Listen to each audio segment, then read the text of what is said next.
Buonasera. A leggere certe dichiarazioni del capogruppo della Lega in Consiglio regionale Narduzzi ti fanno immaginare che in Friuli ci sia una comunità di marziani con il fazzoletto verde nel taschino. Eccovi alcune frasi di una sua recente intervista al Messaggero Veneto. Narduzzi, parlando di sicurezza a Pordenone, tuona contro la sinistra, imbevuta di ideologia e lascia che la retorica annienti il buonsenso, concludendo con una frase epica: la sinistra conquista con le guardie e con i ladri.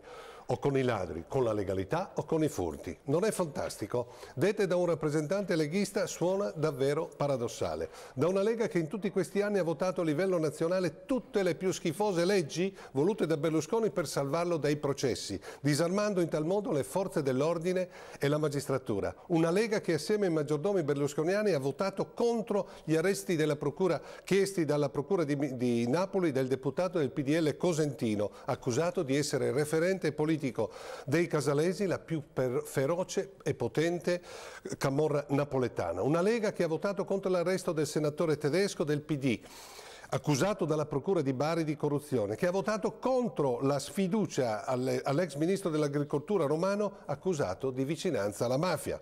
E mi fermo qui perché l'elenco è molto più lungo. I fatti parlano chiaro. Questi marziani con il fazzoletto verde hanno sempre sostenuto la casta politica, quella che anche oggi per imbrogliare i gonzi chiamano Roma ladrona. Sempre questa Lega ha votato i vari lodi Schifani e Alfano, i legittimi impedimenti per bloccare i processi, indovinate di chi? Che ha votato la cosiddetta legge ex Cirielli, che oggi manda in fumo quasi 170.000 processi l'anno, come sottolinea il Consiglio Superiore della Magistratura, causa il dimezzamento dei tempi della prescrizione. Utile, indovinate a chi? Queste sono solo una minima parte delle porcherie che la Lega per compiacere il Calmiano ha votato senza batter ciglio. Leggi, ne converrà con me lo statista roveredano, più a favore dei ladri che alle guardie. E sempre a proposito di guardie e ladri, Narduzzi forse dimentica che il suo leader è un pregiudicato. Infatti Bossi è stato condannato ad 8 mesi di carcere per corruzione nel processo Enimon durante Mani Pulite, come dimentica che pure l'attuale segretario della Lega provinciale Bortolotti è imputato in un processo per peculato. E sul caso del presidente del Consiglio regionale della Lombardia, il leghista Boni, accusato di aver intescato centinaia di migliaia di euro di tangenti, con chi si schiera Narduzzi? Con la magistratura? Con le forze dell'ordine? Oppure si allinea alle posizioni di Bossi e Maroni che gridano al complotto giudiziario?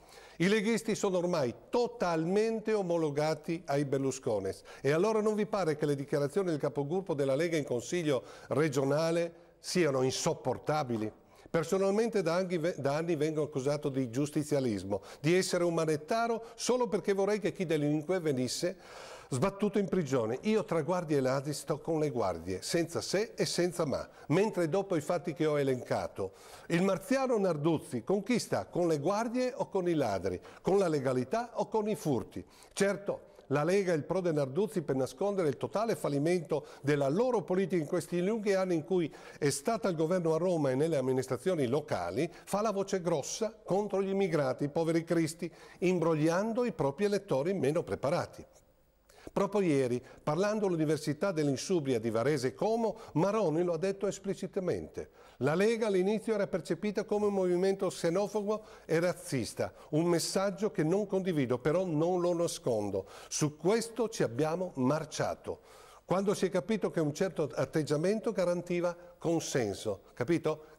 Si chiama carpire la buona fede per avere dei voti in più. Poi ha parlato degli elettori leghisti. Ci sono i cosiddetti baluba nella Lega, quelli con la barba verde e le corna. Io non sono un baluba. Nella Lega quelli con la... ma difendo i baluba della Lega perché fanno parte della pancia della Lega. C'è il cervello, c'è il cuore, c'è la pancia. Dobbiamo tenere tutto assieme. Più chiaro di così. Ma come abbiamo visto, se c'è da salvare qualche potente pescecane che sguazza in questo immondo brodo di corruzione in cui si sta dibattendo questa povera Italietta, non c'è baluba che tenga. Bossi e la Lega non hanno dubbi. È stata e starà sempre dalla parte della casta padrona. I fatti dicono questo. Arrivederci a mercoledì prossimo.